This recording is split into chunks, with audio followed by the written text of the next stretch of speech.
a man called Tim and a woman called Laura discussing preparations for their holiday. First, you have some time to look at questions 1 to 6.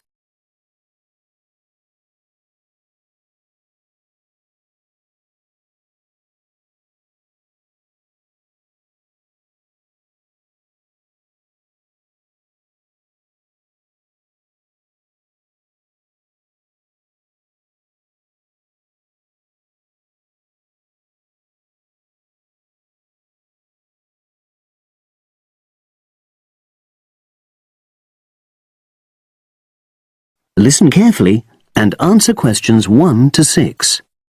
Our plane tickets arrived this morning. It reminded me how much there is to do before we go. Let's write everything down, shall we, so we don't forget anything? Yes. And last time we went away, we almost forgot to collect our currency from the bank. So let's start with that. Good thinking. And wasn't there an appointment you said you'd got to cancel? Yes, the hairdresser. Thanks for reminding me. Can you write that down too? The shop will be closed now, but I'll do it first thing on Monday. Okay. Then starting on Tuesday, we've got to take the tablets we got from the pharmacy. We really mustn't forget to do that. We're not protected against malaria till we've been taking them for at least 7 days. No, so that's really important. And what about shopping? There's still a few things we've got to buy the next time we're in town. We need some more sunblock, don't we? We've only got that factor 10 stuff. It won't be strong enough. I've already bought that. But what we do still need to get is sunglasses. The ones I've got aren't good enough, and I don't think yours are either.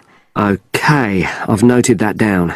And I think I'm going to get another bag too, just a small one. We always seem to come back with more things than we take. Shall we get an extra lock for our suitcase as well? Just in case the one we've got breaks. They don't seem to last long. Yes, they are a bit flimsy. Okay, right. Oh yes, and we need an adapter for our electrical things. Your hairdryer and my shaver. The plugs on them are bound to be the wrong type. We could get one at the airport. They always have them there. Well, I'd rather get it beforehand, so I'm writing it down. And then I think that's it, isn't it? I think so, as far as shopping's concerned. But we also need to order a taxi to take us to the airport. We should do that well in advance. My sister left it too late and she had to take the train with that huge suitcase of hers. I know, she really struggled with it. Before you hear the rest of the conversation, you have some time to look at questions 7 to 10.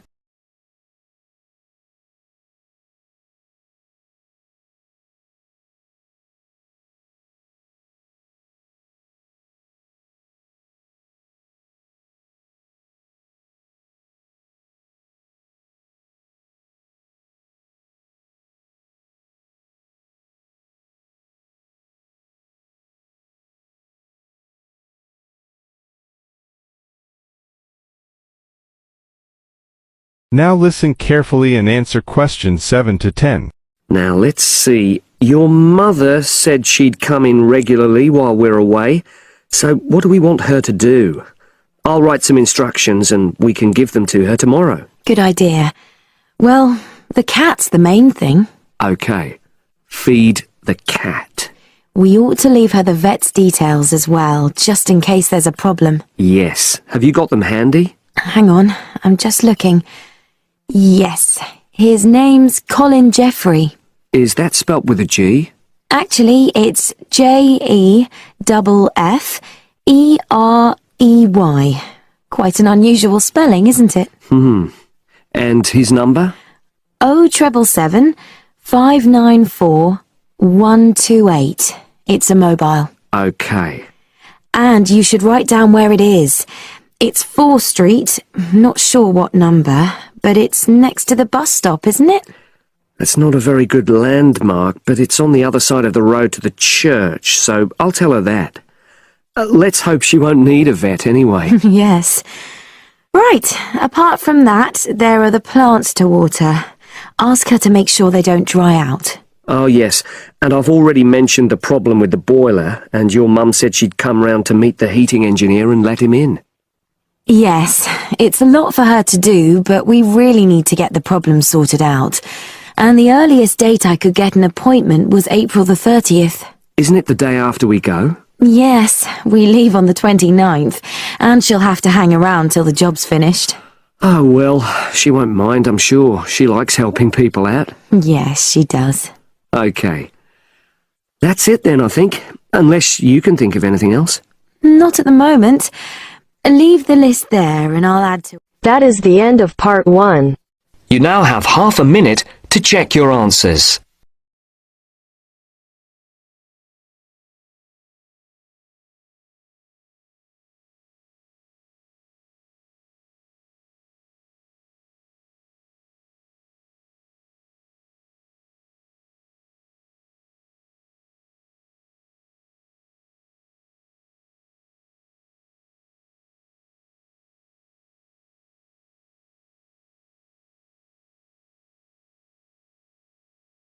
Now turns to part 2. Part 2. You will hear a recorded message giving information about an area where tourists can visit to taste local food. First, you will have some time to look at questions 11 to 13.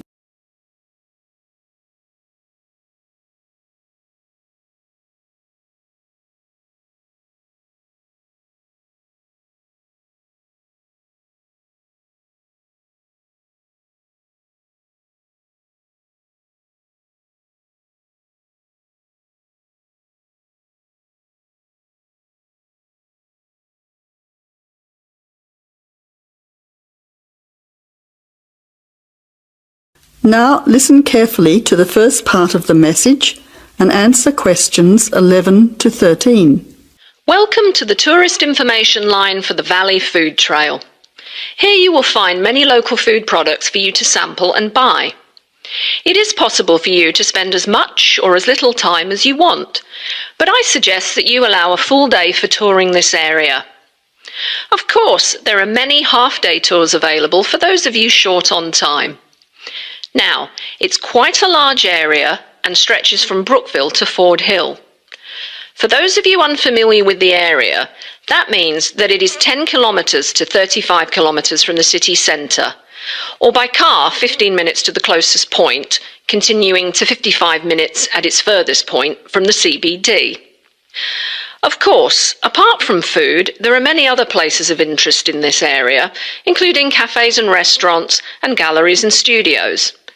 But I wouldn't recommend you go here to see parks and gardens. The other information lines will give you specific information related to these particular attractions. Before the final part of the message, you now have Some time. to look at questions 14 to 20.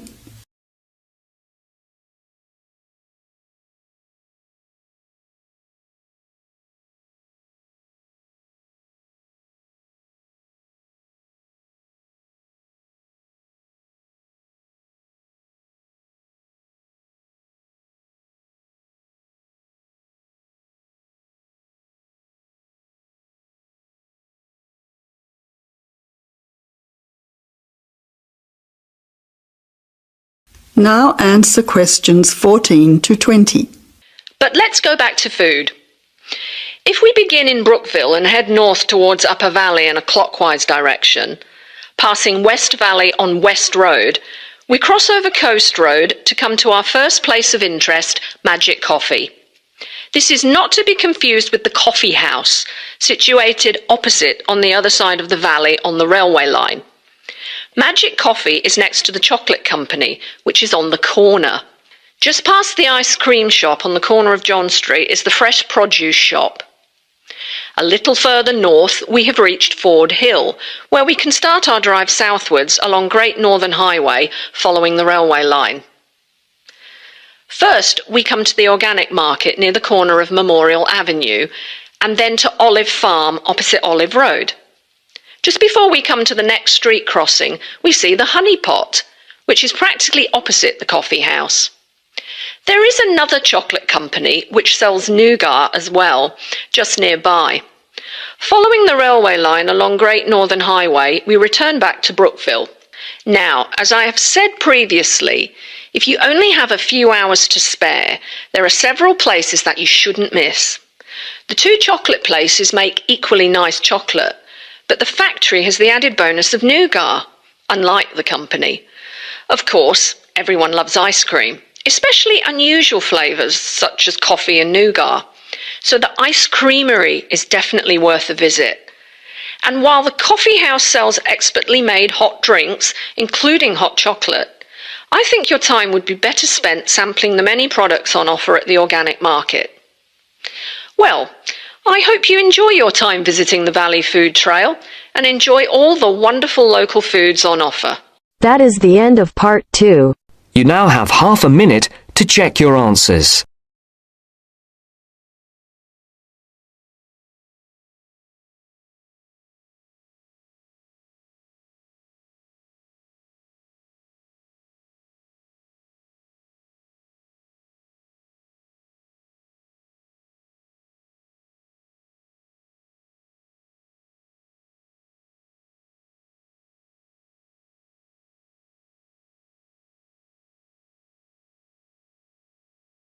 Now turns to part 3.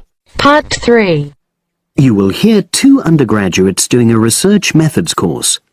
A girl called Leela and a boy called Jake having a seminar with their tutor.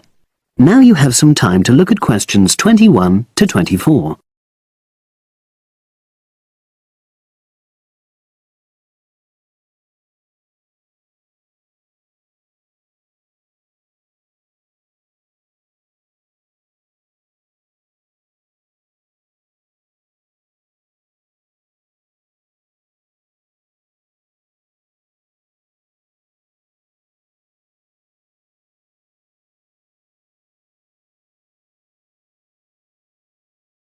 Now listen carefully and answer questions 21 to 24.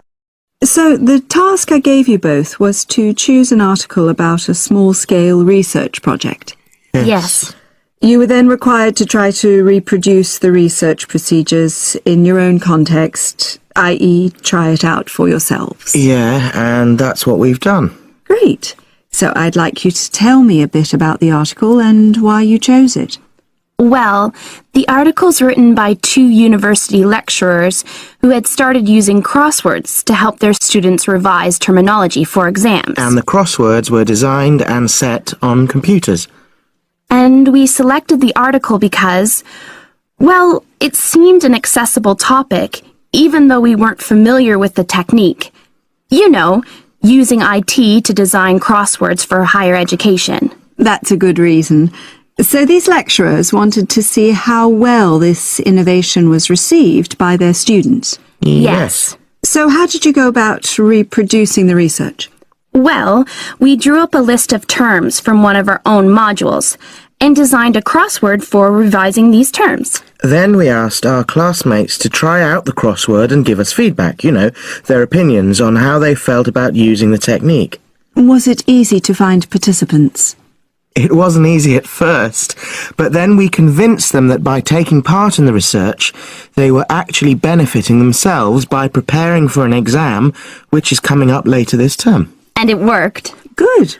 So how did you find out what the students thought about doing the crosswords? A questionnaire. The original article used a 2-page long questionnaire.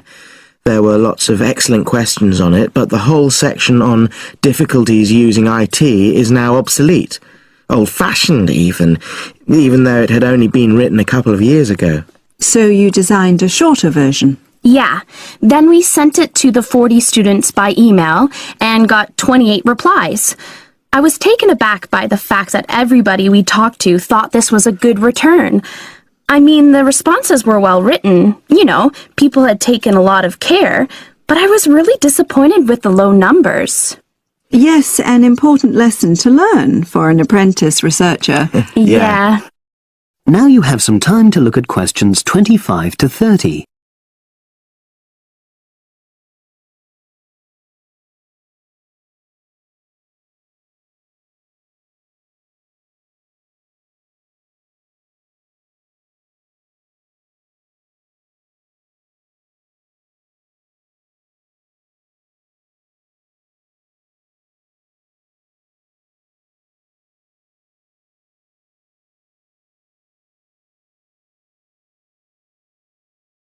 Now listen carefully and answer questions 25 to 30. So what results did you get? Well, basically, the responses were extremely positive. The students said that doing the crossword on a computer helped them really focus on the work in hand and not be distracted, which is something that commonly happens with other ways of doing revision.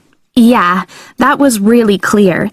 But something that struck me was that having fun hardly featured in their responses, nor did anything to do with spelling of hard words, which I thought would be an obvious benefit. No? Okay. Respondents also said that doing the crossword hadn't really increased their general motivation to study, but that it had highlighted the gaps in their memory so they knew what further work was necessary. Right. So how did your findings tally with those of the original researchers? There were lots of similarities, but... There were probably two main differences. We found that more males than females liked the technique, whereas the original study found the reverse. Also, our respondents said they wouldn't mind doing a crossword as a final official exam, whereas in the original study, students said they would hate doing it even if it meant having a shorter test. But of course, both sets of respondents said they'd be interested in doing more crosswords for informal purposes, revision, and so forth. Right.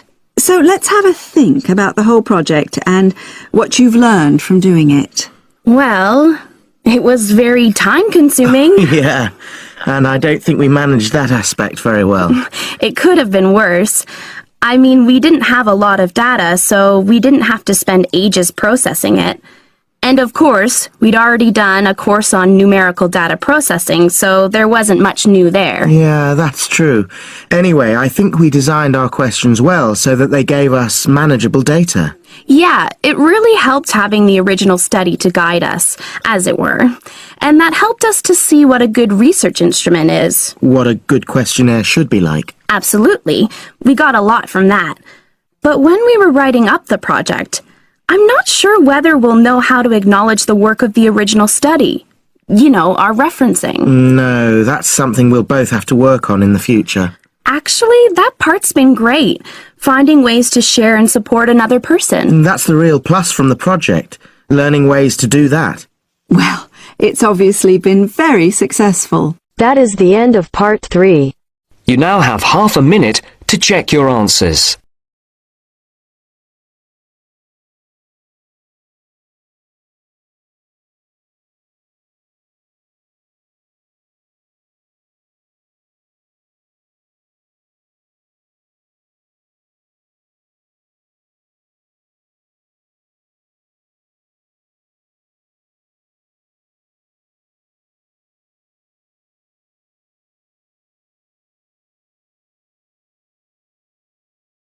Section 4.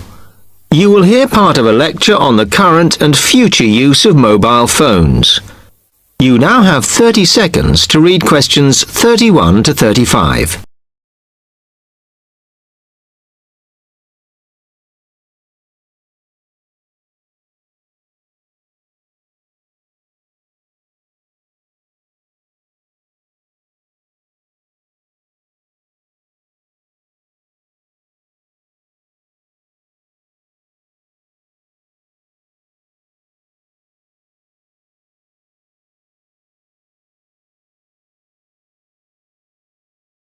Now listen carefully and answer questions 31 to 35. Okay, now today we're looking at changes in communication, and specifically changes that have just happened or are likely to happen in the next few years. Key to this is the mobile phone, which is increasingly being seen as an all-purpose system rather than just a phone. If you only use your phone for texting and making calls now, you will be amazed at how you'll be using it in the future. The technology has been developed for a range of other uses. For example, phones could be used so that if you are meeting someone and they get lost, you could send them a map of your location to help them. This will save all those complicated explanations over the phone and our poor friends or colleagues trying to drive and find out where they are at the same time. And if you get bored waiting, or if you're traveling, for example, you will soon be able to see TV news on your phone as it is actually being broadcast. This means that you won't have to miss any of your favorites if you were away for a few days. Most people have got used to texting now, and young people send pictures to each other. But what is exciting is the possibility of putting music with them before you send them. And it's not all frivolous. Phones are going to become even more critical in business and education. Some recent developments have a highly practical usage. So, for example, as lecturers, we will be able to send everybody a text to let them know if lectures have been cancelled. And the new phones could have a further use in education, as well as business, as they will enable us to go to any destination, such as when we are doing a field trip, for instance. And from there, to send data directly to a computer so that we can access it when we get home. This means we will no longer be limited by what the phone can store. You now have 30 seconds to read questions 36 to 40.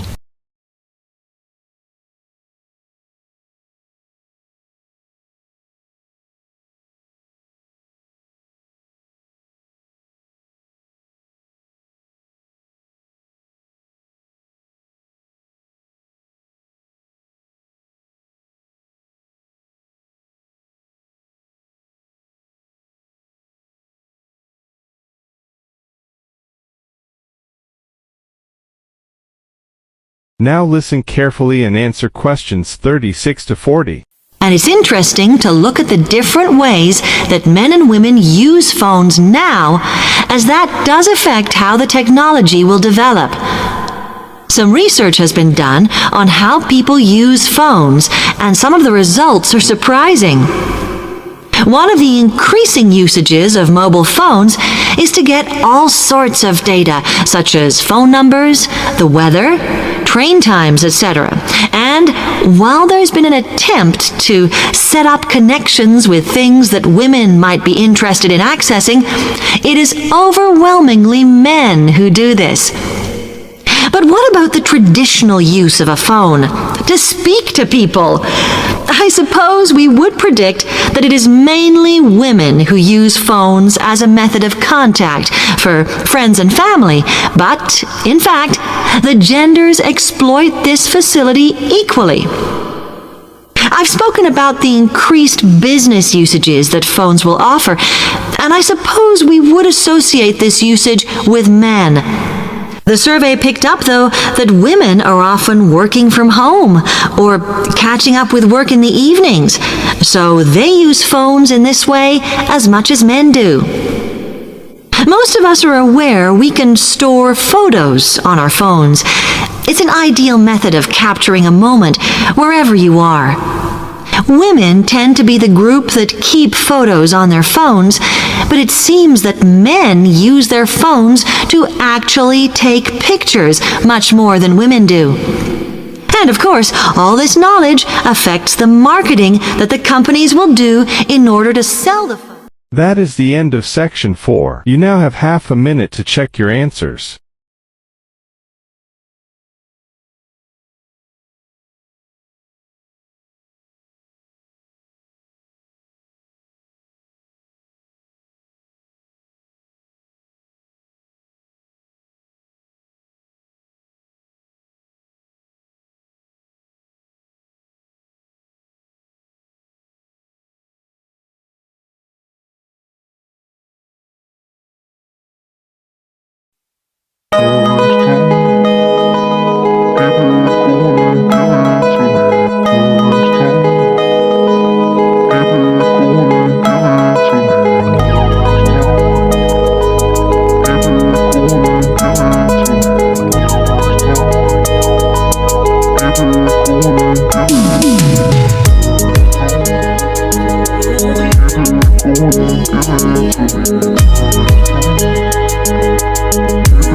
give it